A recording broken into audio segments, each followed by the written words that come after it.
Assalamualaikum warahmatullahi wabarakatuh. Teman-teman, jumpa lagi dengan Enjoy Channel yang membahas berita teraktual, terhangat dan sedang menjadi perbincangan publik.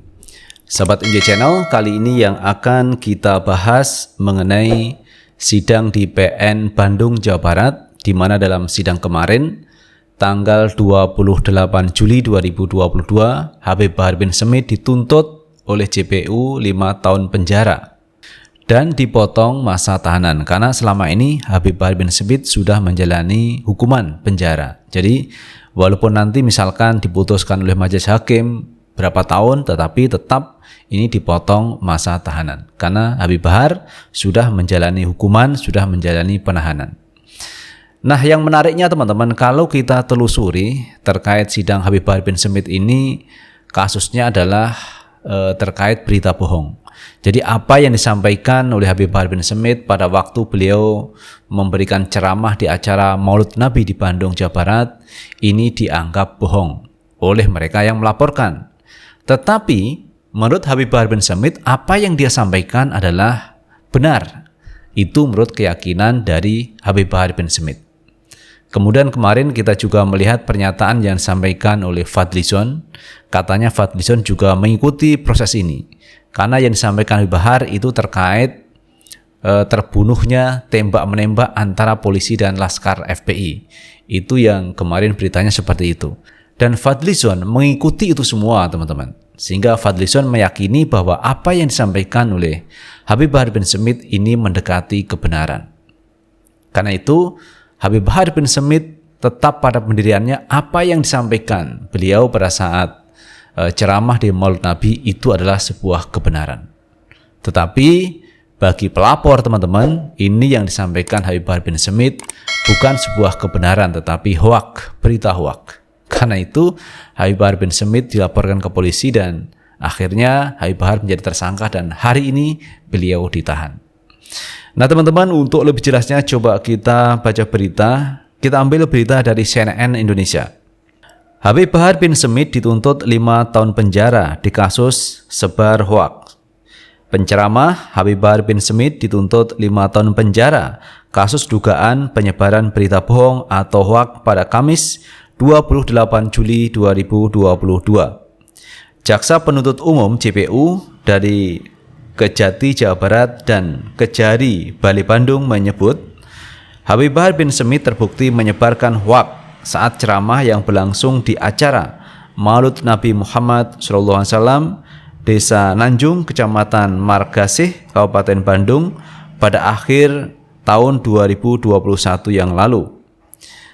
Menyatakan terdakwa Habib Asyayid Bahar bin Smit alias Habib Bahar bin Smit telah terbukti secara sah dan meyakinkan bersalah melakukan tindak pidana secara bersama-sama, melakukan perbuatan dengan menyiarkan berita bohong dengan sengaja menerbitkan keonaran, kata Jaksa Suharja di Pengadilan Negeri PN Bandung kelas 1A Kamis 28 Juli 2022. Jadi pihak JPU ini tetap pada pendiriannya bahwa Habib Bahar bin Smit melakukan kebohongan dan bisa menimbulkan keonaran. Makanya prinsip yang diajukan oleh pihak jaksa mengajukan hukuman kepada Habib Bahar bin Smit 5 tahun penjara. Jaksa menilai perbuatan Habib Bahar melanggar pasal 14 ayat 1 Undang-Undang Nomor 1 Tahun 1946, Junto Pasal 55 KUHP, menjatuhkan pidana terhadap Habib Asyayid Bahar bin Smit alias Habib Bahar bin Ali bin Smit dengan pidana penjara 5 tahun dikurangi selama terdakwa berada di dalam tahanan, ucap jaksa.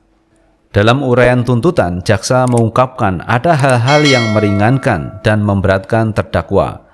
Jaksa menyebut hal yang memberatkan Habib Bahar tak merasa bersalah dan perbuatannya dinilai meresahkan masyarakat. Ini katanya meresahkan masyarakat.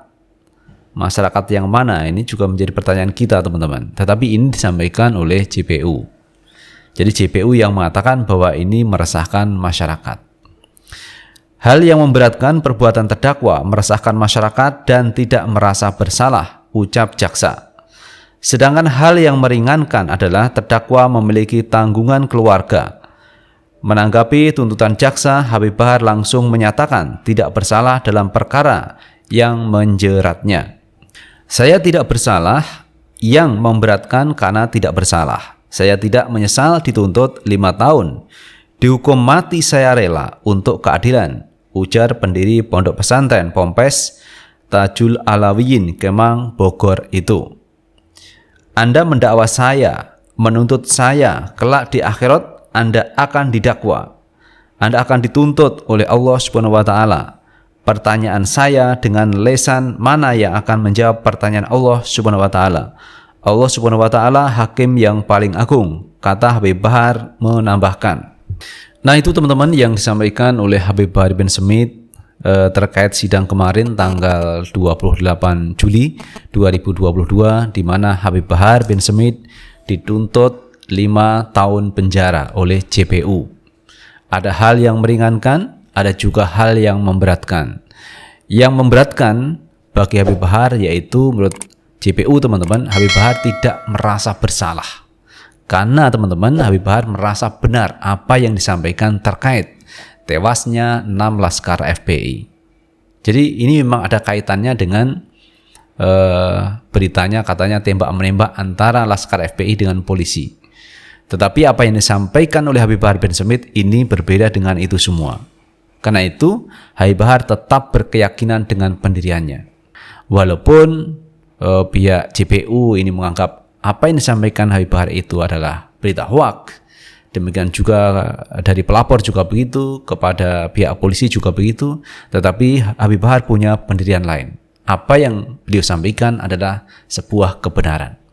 Nah teman-teman, terkait apa yang disampaikan oleh Habib Bahar bin Smith, ini juga ada pendapat dari Fadlizon, anggota DPR RI, yang katanya apa yang disampaikan oleh Habib Bahar bin Smith ini mendekati kebenaran. Nah teman-teman, untuk lebih jelasnya coba kita baca berita sedikit, yaitu dari CNN Nasional. Fadlizon yakin ceramah Habib Bahar bin Smith soal laskar FPI di KM 50 benar. Politisi Partai Gerindra Fadlizon dihadirkan sebagai salah satu saksi meringankan dalam kasus dugaan penyebaran hoaks dengan terdakwa penceramah Habib Bahar bin Smith di Pengadilan Negeri Kelas 1A Bandung, Kamis 7 Juli 2022. Anggota DPR pun menerangkan apa yang disampaikan Habib Bahar bin Smith dalam ceramah pada acara Maulid Nabi di Kabupaten Bandung mendekati kenyataan. Ketika itu, Habib Bahar berceramah soal kematian 6 laskar FPI di KM 50 Tol Jakarta Cikampek yang terjadi pada Desember 2020. Dalam persidangan, Fadlizon dimintai keterangan oleh kuasa hukum Habib Bahar bin Smith. Pengacara Habib Bahar awalnya menanyakan terkait kebenaran ceramah Habib Bahar tentang peristiwa KM 50 pada perayaan Maulid Nabi di Margaseh, Kabupaten Bandung. Fadlizon pun menjawab peristiwa di KM 50 yang disampaikan Habib Bahar dalam ceramah mendekati kenyataan. Ia mengaku melihat langsung kondisi salah satu jenazah yang terdapat luka-luka. Apa yang disampaikan Habib Bahar mendekati kenyataan yang terjadi terhadap jenazah, katanya. Fadlizon mengungkapkan pada awal Desember 2020, ia menerima telepon dari Habib Muhsin Alatas untuk membantu mengeluarkan 6 jenazah anggota FPI yang berada di rumah sakit. Kemudian, ia bersama beberapa anggota Komisi 3 DPR mendatangi rumah sakit di mana ke-6 anggota FPI yang tewas dievakuasi. Fadlizon pun mengaku jenazah berada di rumah sakit cukup lama dan dikabarkan tengah diautopsi. Dari pihak keluarga, korban menginginkan jenazah diterima mereka untuk disalatkan dan dimakamkan, dan kami tentu saja menyampaikan itu hak orang tua korban, tuturnya. Jadi itu teman-teman terkait Fadlizon, karena Fadlizon menjadi saksi yang meringankan apa yang dialami oleh Habib Bahar, karena ini menjadi kasus di mana Habib Bahar dituduh melakukan atau menyampaikan berita hoaks pada acara ceramah Maulid Nabi Muhammad SAW. Jadi itu teman-teman keyakinan yang disampaikan oleh Habib Bahar bin Smith bahwa beliau merasa tidak bersalah. Apa yang beliau sampaikan benar. Dan ini didukung oleh saksi dari Pak Fadlizon yang katanya apa yang disampaikan oleh Habib Bahar itu mendekati kebenaran. Jadi saya melihatnya Habib Bahar bin Smith tetap pada keyakinannya apa yang disampaikan benar. Tetapi pihak JPU kemudian pelapor mengatakan Habib Bahar melakukan kebohongan publik. Mana yang benar, mana yang salah, itu semua tergantung kepada hakim. Jadi hakim yang menentukan salah benarnya orang. Jadi kalau hakimnya sesuai dengan kapasitasnya, mendalami, memahami, dan mengikuti alur cerita dengan seksama, tentu hakim sudah punya keyakinan apakah Habib Bahar bin Smith bersalah atau tidak. Semua tergantung kepada hakim. Jadi kalau kita ingat salah satu tagline terkait keadilan teman-teman, itu sering disampaikan oleh orang-orang ahli yang katanya tegakkan keadilan walaupun langit runtuh. Jadi walaupun langit runtuh maka tegakkan itu keadilan. Itu kalimat yang luar biasa, yang mestinya kata kalimat tagline atau katakanlah jargon seperti itu harus dimiliki oleh seorang hakim, jaksa, kemudian pihak kepolisian, pengacara, dan seluruh warga masyarakat. Mestinya semua harus berpegang pada itu. Tetapi semua itu harus dilandasi dengan kejujuran. Kalau tidak jujur maka susah ini. Jadi tegakkan keadilan walaupun langit runtuh. Itu adalah sebuah jargon yang luar biasa. Dan mestinya sekali lagi itu dimiliki oleh terutama penegak hukum teman-teman. Jadi walaupun langit runtuh maka dia akan tegakkan keadilan. Harusnya dimiliki oleh penegak hukum, jaksa, kemudian kepolisian, hakim, pengacara, dan umumnya seluruh rakyat Indonesia harus menegakkan itu semua. Walaupun langit runtuh, maka keadilan harus ditegakkan. Itu teman-teman yang bisa kita bahas kali ini, dan bagaimana menurut pendapat teman-teman sekalian, tulis di kolom komentar, karena komentar teman-teman akan sangat bermanfaat untuk yang lain. Sukses selalu. Assalamualaikum warahmatullahi wabarakatuh.